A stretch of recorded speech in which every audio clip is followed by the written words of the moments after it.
বহু দিনৰ পৰা লৈছিলোঁ আৰু 29 তাৰিখৰ যিখন একত্ৰিত সমিতি, এই সমিতিয়ে আজি আমালৈ এটা আলোচনাৰ প্ৰস্তাৱ জনাইছে আৰু এই প্ৰস্তাৱটো আমি অহা 10 দিনলৈ তেখেতসকলক আমি এটা সময় দিছোঁ যে 10 দিনৰ ভিতৰত সিদ্ধান্ত এটাত আহিব লাগে, কাৰণ সময় নাই। আমি সময়ত আমি ঐক্যবদ্ধ হৈ আন্দোলন কৰিব লাগে। আমাৰ মানে জুয়ে পুৰে আমাৰ মানে শেষ হ'ল।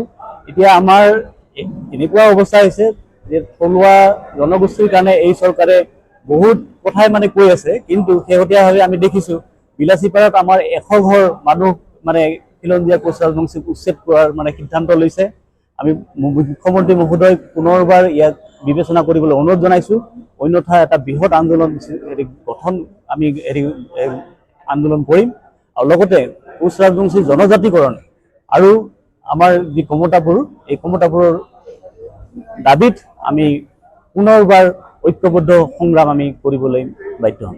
হয়, আমি যোৱা 29 তাৰিখে আক্ৰাছু একত্ৰীকৰণ সমন্বয় সমিতিৰ উদ্যোগত এই বঙাইগাঁও জিলা পুথিভঁৰালত আক্ৰাছু একগোট হৈ গ'ল।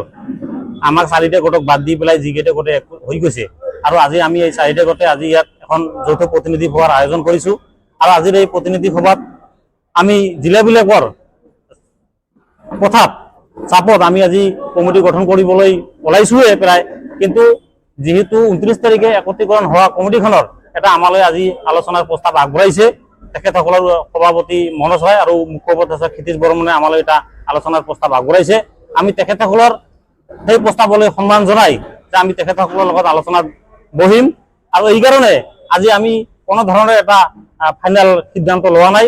আমি মাত্ৰ 2টা প্ৰস্তাৱহে লৈ থৈছোঁ যে তেখেতসকলৰ লগত যদি আমাৰ এই আলোচনা সফল নহয়, তেখেতসকলে যদি একত্ৰীকৰণ মনে প্ৰাণে বিচাৰিছে, যদি এৰা ধৰা কৰিব বিচাৰিছে, তেতিয়াহ'লে নিশ্চয় আমাৰ আলোচনাটা সফল হ'ব।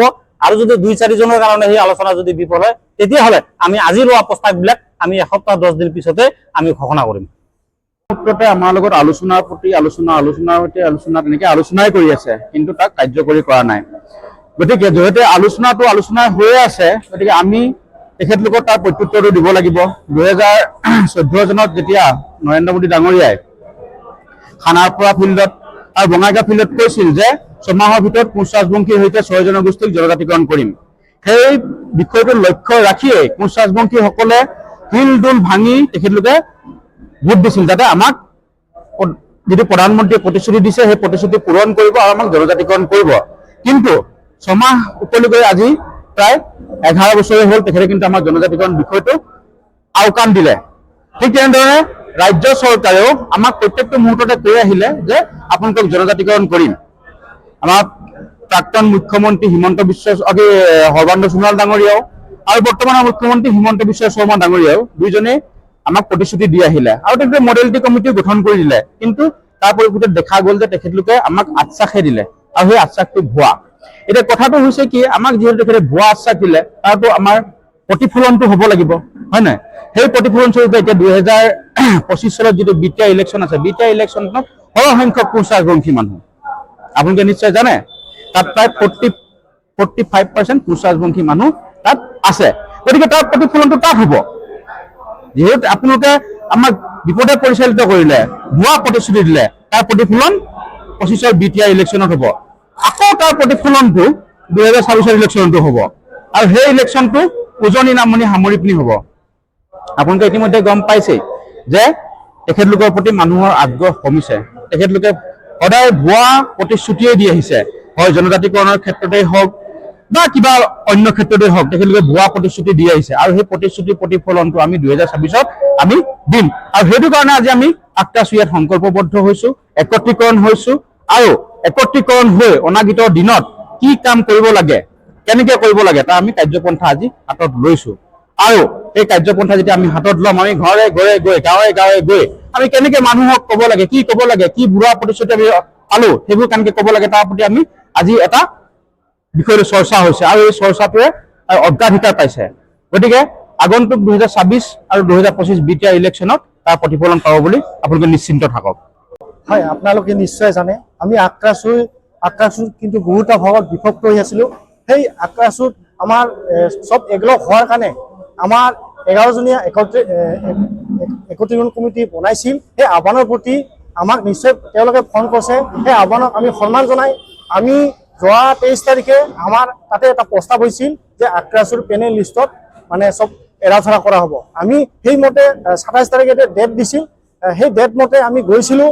তাতে কিন্তু সেই দিনতে মিটিং কৰিব লাগিছিল, সেই দিনত কিন্তু মিটিং হোৱা নাছিল, ৰাতি মিটিং কৰা হৈছিল। তাতে কিন্তু কোনোবা সভাপতি নাছিল, কোনো সম্পাদক নাছিল। গতিকে মই তাতে কৈছিলোঁ যে যিবিলাক আমাৰ নেতৃত্ব লৈছিল, কৈছিলোঁ যে আমাৰ মানে তেওঁলোকে মানে সকলো বস্তুক মানে ক্লিয়াৰকৈ ক'ব লাগে, যাতে কোনো যাতে বাদ পৰিব নালাগে।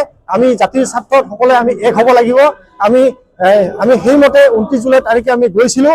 তাতে কিন্তু আমি পেনেল লিষ্টখন আমি প্ৰেৰণ কৰিছিলোঁ আমি একত্ৰীকৰণ কমিটিক, যে আমাক তেওঁ কৈছে যে কমিটিত আগতীয়াকৈ প্ৰেৰণ কৰিব লাগে। আমি সেইমতে 29 জুলাই তাৰিখে আগতীয়াকৈ প্ৰেৰণ কৰিছোঁ। তাতে কিন্তু হয়তো কোনোবাৰ নাম আহিছিল, কোনোবা নাম অহা নাছিল। গতিকে আমি দুখ প্ৰকাশ কৰিছোঁ। আমি এতিয়াও আছোঁ জাতিৰ স্বাৰ্থত, আমি পুনৰ কৈছোঁ জাতিৰ স্বাৰ্থত আমি একত্ৰীকৰণ হ'ম আৰু এতিয়াও আমি আছোঁ।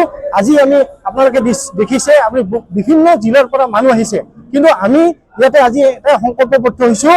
আমি জাতি, আমাৰ যি ন্যায্য দাবী ঐতিহাসিক পৃথক সমতাপুৰ ৰাজ্য পুনৰ গঠন আৰু জনজাতিকৰণ, চৰকাৰক আমি দুখাই দিম।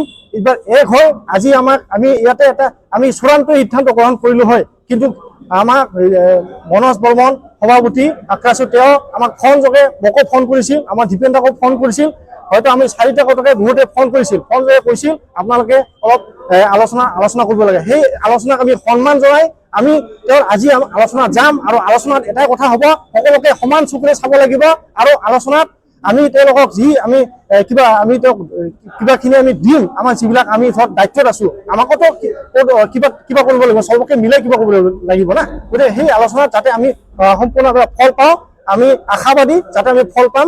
জাতিৰ স্বাৰ্থত এক হৈ আমি চবে এক হৈ আমি কাম কৰিম। এইখিনি Stay informed, stay ahead. News NE 365.